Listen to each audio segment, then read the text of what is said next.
बड़ी खुशी की बात है कि हमारे साथ बहुत ही अहम शख्सियत जनाब श्री एडवोकेट मकरंद अटकर साहब हैं, जो सुप्रीम कोर्ट में वकालत करते हैं।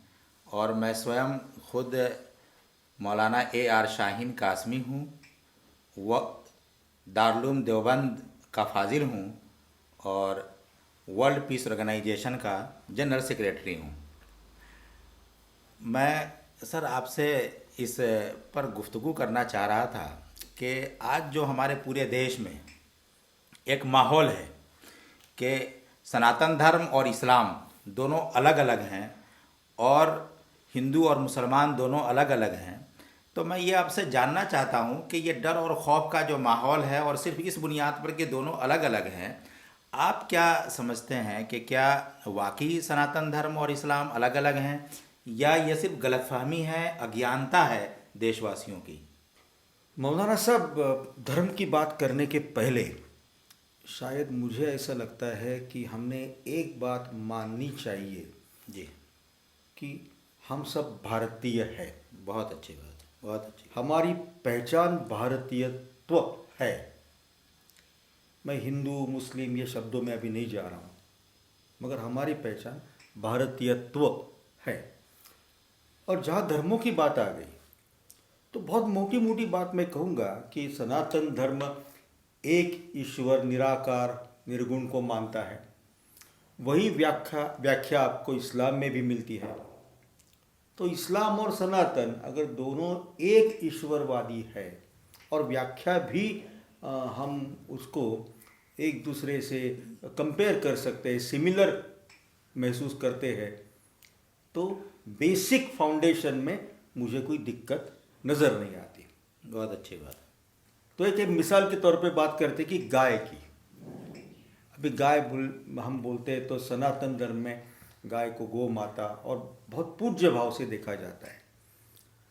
मगर मेरी जो पढ़ाई हुई इस्लाम की, तो मैं एक अगर स्टेटमेंट करूँ एक कि इस्लाम में भी गाय को बहुत ऊंचा दर्जा है, तो इसमें मैं कुछ गलती कर रहा हूँ? नहीं, बहुत अच्छी बात कही आपने, बहुत अच्छी बात कही। और गाय की जो बात कही, ये तो हमारे देश का बहुत ही ज्वलंत एक इशू है और इस पर लोग आए दिन चर्चा होती रहती है। देखिए, हमारे लिए कुरान शरीफ और हदीस ये दोनों स्रोत माने जाते हैं इस्लाम के, ये जड़ है। और कुरान की एक एक बात मुसलमान के लिए मानना और उस पर अमल करना हर मुसलमान के लिए ये ज़रूरी है और वो हुक्म का दर्जा रखता है, हुक्म की ताकत रखता है। इसी तरह मोहम्मद सल्लल्लाहु अलैहि वसल्लम की जो हदीसें हैं उसमें दो चीज़ें हैं, एक हुजूर सल्लल्लाहु अलैहि वसल्लम की सुन्नत और एक उनकी हदीस। सुन्नत को जमा करने वाले को सुनन उसकी किताबों को कहा जाता है और हदीस जिन लोगों ने जमा की है उन हदीसों को जमा करने वाले को मुहद्दिस कहा जाता है। तो आपने जब गाय की बात की है तो मैं एक बहुत ही अहम हदीस आपके सामने थोड़ी तकलीफ देता हूँ आपको जी। हम सबकी जानकारी के लिए सुन्नत और हदीस, इसकी ज़रा थोड़ी और व्याख्या करें। सुन्नत उसको कहते हैं कि जिसको अल्लाह के रसूल सल्लल्लाहु अलैहि वसल्लम ने खुद उस पर अमल किया और मोहम्मद सल्लल्लाहु अलैहि वसल्लम ने अमल करने के बाद उम्मतियों को भी कहा कि उसको करना है, तो इसको हम सुन्नत कहते हैं। और हदीस उसको कहते हैं कि मोहम्मद सल्लल्लाहु अलैहि वसल्लम ने कुछ बयान किया, कोई बात कही, तो वो हदीस है। तो हदीस में से ही सुन्नत निकलती है और एक सिंपल हदीस होती है। फॉर एग्ज़ाम्पल रसूलुल्लाह सल्लल्लाहु अलैहि वसल्लम ने बैठकर पानी पिया। अब सारे लोग देख रहे हैं कि मोहम्मद सल्लल्लाहु अलैहि वसल्लम ने बैठकर पानी पिया है, तो मुंह से कहना ज़रूरी नहीं है, ये नबी करीम सल्लल्लाहु अलैहि वसल्लम का अमल ही उम्मत के लिए करना ज़रूरी हो गया, मुसलमानों के लिए अनिवार्य हो गया। ये सुन्नत हो गई, ये सुन्नत हो गया। और हदीस वो है जो मोहम्मद सल्लल्लाहु अलैहि वसल्लम ने अपने शब्दों से कहा। तो एक बहुत बड़े मुहद्दिस हैं इमाम अलबानी रहमतुल्लाह अलैह, उनकी किताब है, बहुत मशहूर की हदीस की किताब है जिसमें उन्होंने सही हदीसों को इकट्ठा किया है, सहीहुल जामे। उसमें हदीस नंबर 6863 हदीस नंबर है 6863, उसमें वो बहुत ही अहम हदीस बयान करते हैं गाय के सिलसिले में, जो बहुत ही अहम है कि वो फरमाते हैं अलैकुम बे अलबानिल बकर, के गाय के दूध को अपने लिए ज़रूरी कर लो, फ़इन्नहा शिफ़ाउन, कि गाय के दूध में बीमारियों से शिफा है। वह समनोहा दवाउन, और उसकी जो घी है, गाय का जो घी है, वो जो है वो बीमारी का इलाज है। और फिर वो फरमाते हैं कि वह लहू मुहा दाउन, के और गाय का जो गोश्त है वो बीमारी है। ओह, ये कौन बात कर रहे हैं? ये खुद रसूल। खुद रसूल ये बात कह रहे हैं। और ये बयान आपको बड़ी इंपॉर्टेंट बात बताता हूँ कि और इस हदीस को जो बयान करने वाले हैं वो अब्दुल्ला इब्न मसूद रज़ी अल्लाह तआला अन्हु हैं। और अब्दुल्ला इब्न मसूद के बारे में मैं बता दूँ कि वो इतने बड़े व्यक्ति हैं कि तमाम मुसलमानों का और तमाम उलमा का इस बात पर सहमत है कि वो सबसे बड़े फ़कीह हैं, यानी इस्लामी धर्मशास्त्र को सबसे बड़े जानने वाले हैं। और इसके साथ ही कुरान के सबसे बड़े मुफस्सिर हैं, यानी कुरान के सबसे बड़े वो व्याख्याकर्ता भी हैं। वो इस बात को मोहम्मद सल्लल्लाहु अलैहि वसल्लम से नकल कर रहे हैं। मोहम्मद सल्लल्लाहु अलैहि वसल्लम कहते हैं कि गाय के दूध में शिफा है और गाय का घी बीमारियों का इलाज है और उसका गोश्त जो है वो बीमारी है। मैं अगर ठीक समझा, जी ठीक समझा, क्योंकि शायद जो आपकी इतनी अच्छी उर्दू जानने वाले तो तुरंत समझ जाएंगे। जी आप ये कह रहे हैं कि रसूल, जी जिसे मोहम्मद पैगंबर, जी हाँ जी अल्लाह के रसूल, जी वो ये कह रहे हैं कि गाय के दूध में शिफा माने बीमारियों से इलाज है।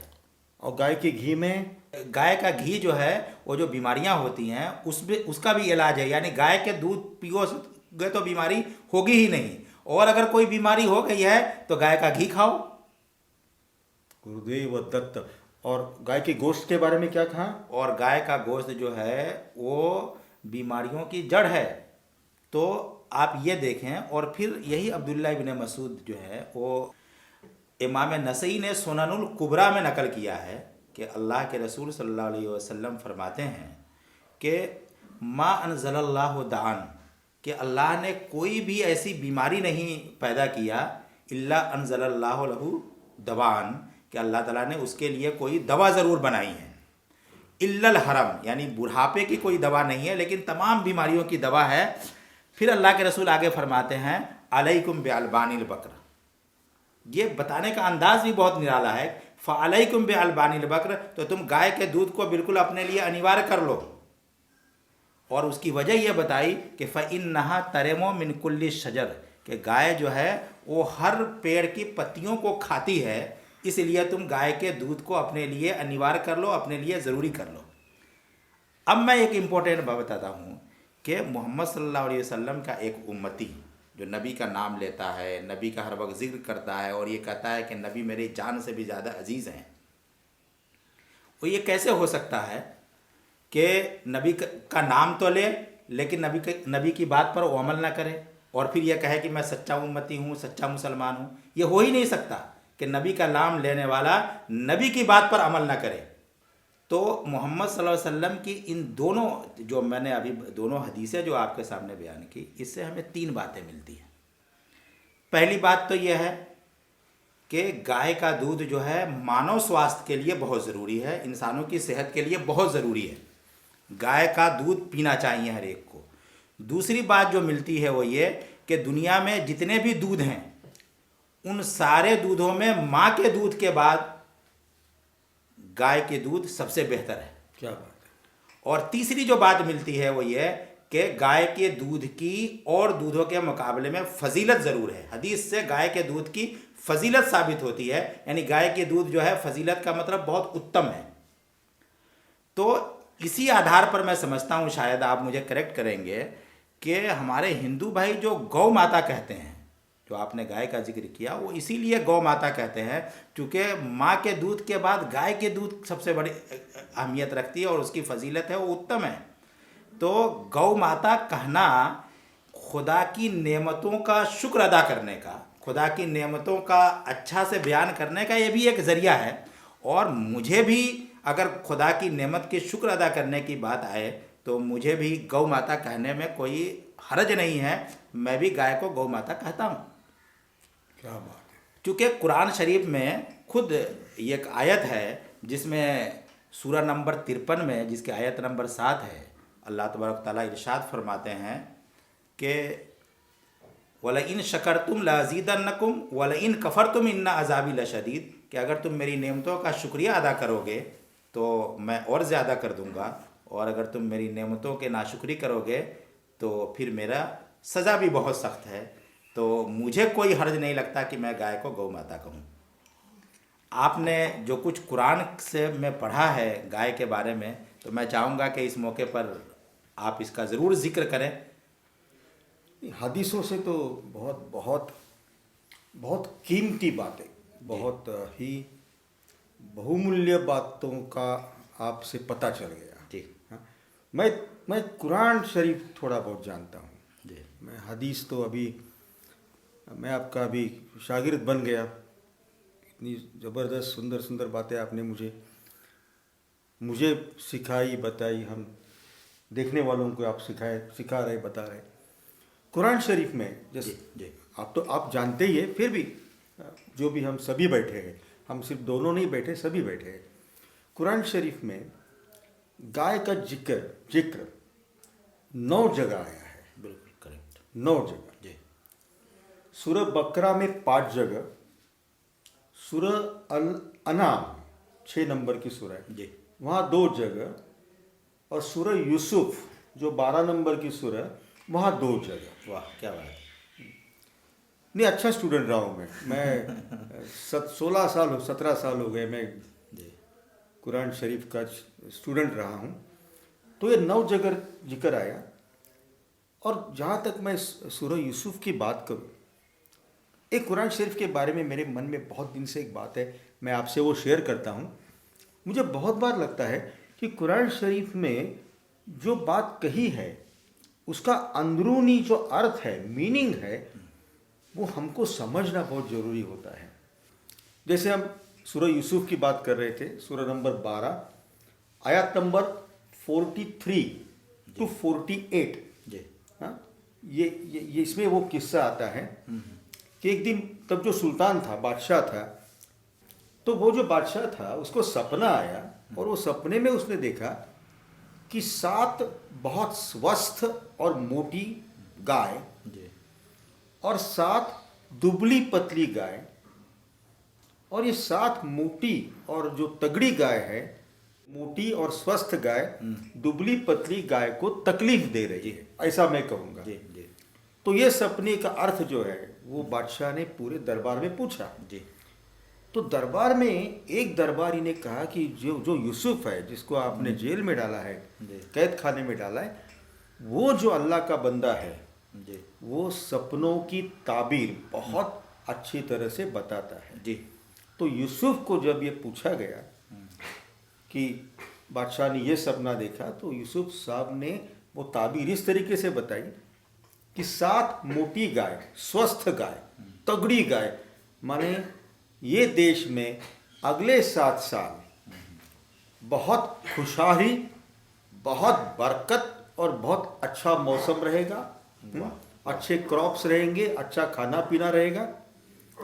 मगर उसके अगले 7 साल जो है वो परेशानी के रहेंगे, तकलीफ रहे। तो जो ये 7 साल में आप वो कमाओगे उसको जरा संभल के खर्च करना, तो जब हम तकलीफ में आएंगे तो वो काम आएगा। काम आएगी। जी अब मौलाना साहब, मैं आपको रिक्वेस्ट करूंगा, आप सालों साल से कुरान शरीफ को पढ़ रहे, जान रहे, मैं तो नया आदमी हूँ।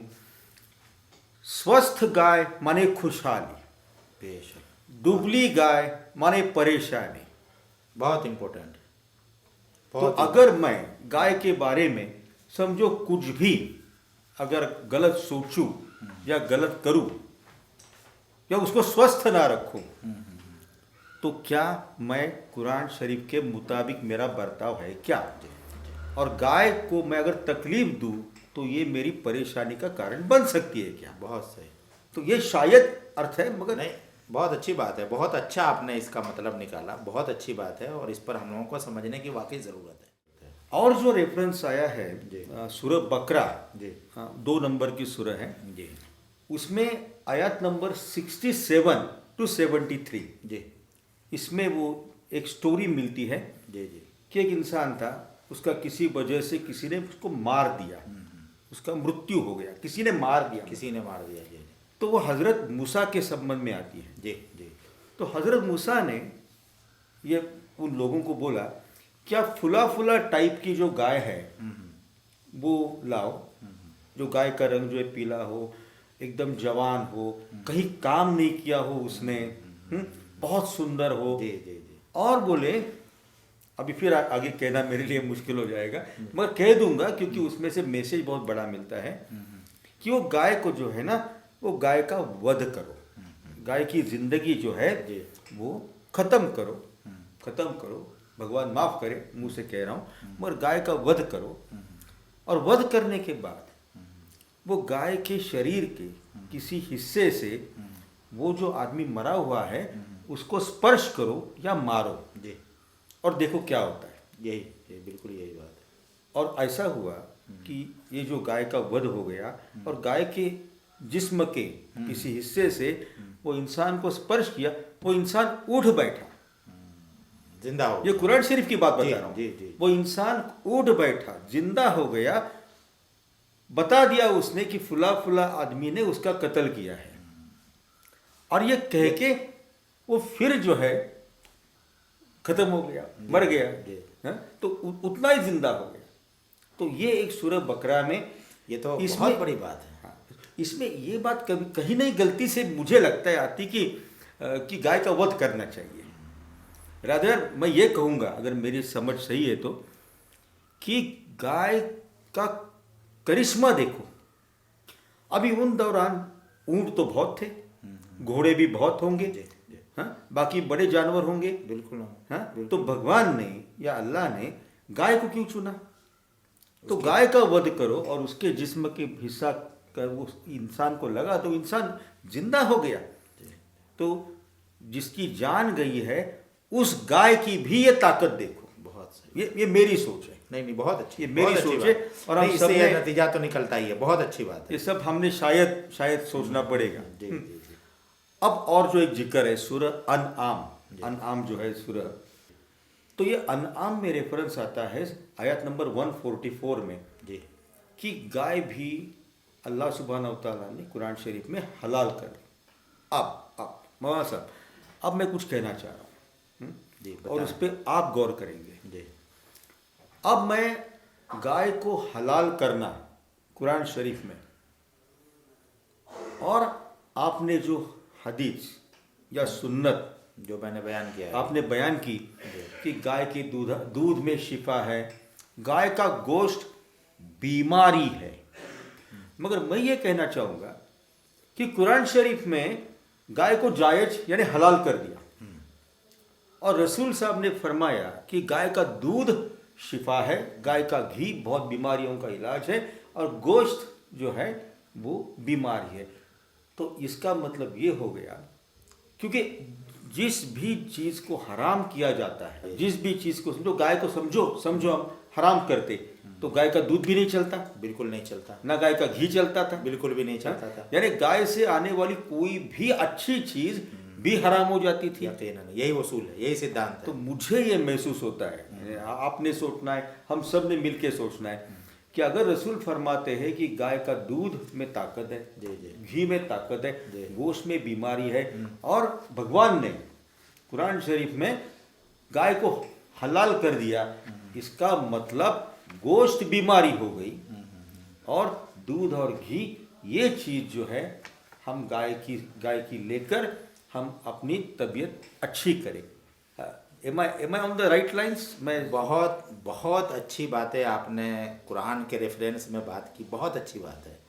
ये इतनी गहराई से आपने इस्लाम का मुताला किया है, मुझे सुनकर भी दिल मेरा खुश हुआ कि कितनी अच्छी आपने आयतों से एक नतीजा निकालने की कोशिश की है। ये बहुत अच्छी बात है। और आप क्या, बहुत सारे जो मुसलमान हैं खुद इस तरीके से कुरान पर गौर नहीं करते हैं और उनकी आयतों को समझने की कोशिश नहीं करते हैं। आपने तो बिल्कुल एक समझिए कि एक नई तहकीक की है, आपने एक नया रिसर्च किया है। और आज आपकी बातों से ये तो ज़रूर समझ में आता है कि समाज में जो कुछ भी है वो गलतफहमियां हैं, अज्ञानता है, उसकी वजह से ये सारी चीज़ें हो रही हैं। ये इस्लाम में गाय की इतनी अहमियत, मैंने हदीस बयान की और आपने कुरान से फिर इसको सिद्ध करने की कोशिश की। मुझे इस मौके पर एक और हदीस याद आ रही है जिसको मैं बयान करना चाहता हूँ। और वो पहले हदीसें तो मैंने सहीहुल जामे से और सुननुल कबरा से बयान किया था। अभी तो अभी जो मैं बयान कर रहा हूँ ये सही बुखारी शरीफ से बयान कर रहा हूँ।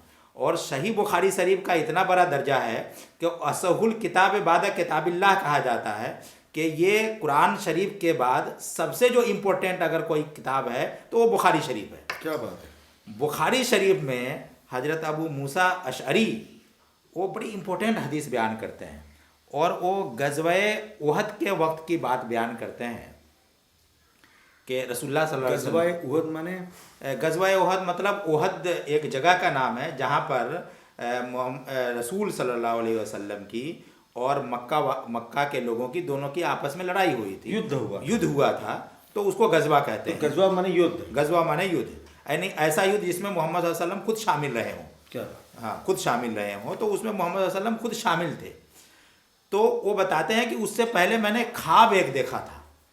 और ख्वाब में क्या देखा था, वो कहते हैं कि इन्नी रई तो फ़ी रुयाई, कि मैंने अपने ख्वाब में एक देखा कि इन्नी हज़ज़ तो सैफ़न, कि मैंने एक तलवार को यूं हिलाया, फ़न क़ता सदरहू, तो उसका जो तलवार जो है वो बीच से टूट गया।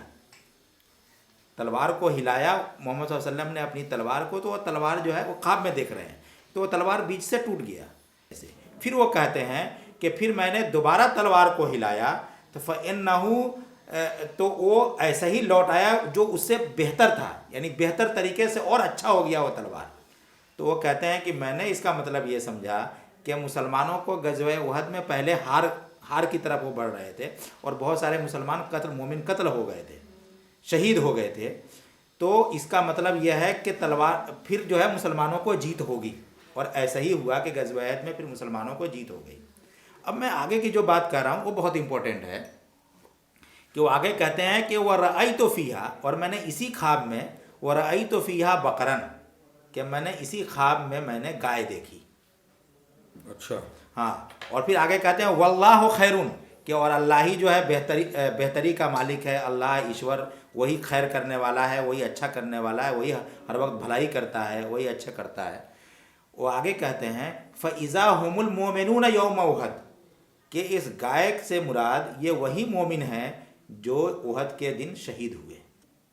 यानी गाय उनको सपने में दिखने के बाद वो जो गाय है जी, वो शहीद को जी रिप्रेजेंट करती है। जी जी, रिप्रेजेंट, उसका हिंदी में या उर्दू में क्या शब्द रहेगा? एक मतलब कहें कि वो गाय जो है वो शहीदों का एक प्रतीक है, प्रतीक के तौर पर उसको यूज कर रहे हैं। बता रहे हैं कि मैंने गाय देखी, तो इसका मतलब ये है कि वो गाय का मतलब भोले भाले मोमिन, गाय कितनी प्यारी होती है। तो उसी तरह जो है एक मोमिन जो ईमान वाला होता है, उसके दिल में सच्ची श्रद्धा होती है, वो ऐसा ही भोला भाला होता है, वैसे ही सच्चा व्यक्ति। क्या क्या हदीस रेफरेंस है ये और कहाँ मिलती है ये इमाम बुखारी रहमतुल्लाह अलैह ने किताबुल मगाजी में, किताबुल मगाजी, हाँ, किताबुल मगाजी में ये हदीस नकल किया है। और इस हदीस का जो रेफरेंस है वो 4081 है। 4081, हाँ, 4081 है, 4081 हदीस नंबर है। और किताबुल मगाजी बुखारी शरीफ की ये हदीस है। उसमें ये मूसा जो हज़रत मूसा रज़ी अल्लाह तआला अन्हु हैं, वो नबी करीम सल्लल्लाहु अलैहि वसल्लम से ये ख्वाब बयान करते हैं नबी करीम सल्लल्लाहु अलैहि वसल्लम का। मैं जन्म से सनातनी हूँ, मैं गाय देखता हूँ मुझे कृष्ण की याद आती है। बहुत अच्छे, बहुत अच्छे। मुझे गाय देखता हूँ तो मैं कृष्ण याद आता है, भगवान याद आता है। और रसूल साहब को गाय सपने में देखी तो उनको शहीद याद आया। और शहीद का दर्जा, अगर मैं गलती नहीं कर रहा, तो इस्लाम में सबसे ऊंचा दर्जा है। बेशक, इसमें कोई शक नहीं, सबसे ऊंचा, सभी मुसल्लम है ये बात। और शहीद जो होता है, जो अल्लाह के रास्ते में जो अपनी जान गंवाता है या देता है जी, उसको तो जन्नतुल फिरदौस नसीब होता है। इसका मतलब मोमिनों में या मुस्लिमों में सबसे ऊंचा दर्जा शहीद का। सही कह रहा हूँ? बिल्कुल एकदम सही, यही बात है। और गाय को शहीद से जोड़ा गया। जी बिल्कुल। और जोड़ने वाला कौन है? पैगंबर हजरत सल्लल्लाहु अलैहि वसल्लम। तो मनोज साहब, आई थिंक हमने बहुत बड़ी बात कह दी है, बहुत बड़ी बात कह दी। और मैं आपका पर्सनली व्यक्तिगत रूप से शुक्रिया अदा करता हूँ। आपसे बहुत सीखने को मिला। आज हदीस ये मैं सचमुच जानता नहीं था। जी मैं कुरान शरीफ पढ़ता हूँ, जो भी मुझे एबीसी कुरान शरीफ का, मगर हदीस कितना पढ़ेंगे, जी जी हदीसें तो इतनी बिखरी हुई ज़्यादा हैं। है। जी हाँ? जी जी मगर आई थिंक हमारे बात से ये स्पष्ट हो गया, मुझे लगता है कि सनातन में गाय को गौ माता कहते हैं, वो है पूज्य भाव है। इस्लाम में शायद कंपेरेबल, जी कंपेरेबल को क्या कहेंगे हिंदी उर्दू में, हाँ, उसी के मुआजना में, उसी की तुलना में महत्व गाय को गाय दिया का भी। गया है। जी जी तो किसी भी हिंदू ने या सनातनी ने या मुस्लिम ने गाय का अपमान करना, या ये तो कतन हदीसों की रोशनी में, कुरान की रोशनी में नाकाबिले बर्दाश्त तो है मैं एक कि उसका अपमान स्टेटमेंट, कर मैं एक स्टेटमेंट करूं कि समझो गाय को किसी ने तकलीफ दे दी, जी मार दिया कहना नहीं चाहूंगा, तकलीफ दे दी, तो शहीद को तकलीफ दी ऐसा कह सकते हैं? बेशक बिल्कुल कह सकते हैं। अकारण गाय को तकलीफ पहुंचाना ये तो बिल्कुल बहुत ही बड़ा पाप माना जाएगा। बहुत बहुत शुक्रिया आपका कि आज हम सब ने गाय के इस ज्वलंत विषय पर, एक जो पूरे मुल्क में, पूरे हमारे देश में, और मैं कहूँ तो शायद गलत नहीं होगा कि पूरी दुनिया में एक हमारी तवज्जो का एक केंद्र रहा है, और इस पर लोग जो है बहुत खुलकर चर्चा करते रहे हैं गाय के ऊपर। तो आज हमने उस पर गुफ्तगू किया, उस पर बातचीत की, और अगला ज़रूर हम कोई बेहतरीन मुद्दे पर गुफ्तगू करेंगे। तब तक के लिए मैं आप सब से और आपको नमस्कार करता हूँ, सलाम करता हूँ, और हम जल्द ही एक नए मुद्दे के साथ फिर आपसे रूबरू होंगे, आपसे मिलेंगे। शुक्रिया। धन्यवाद, धन्यवाद।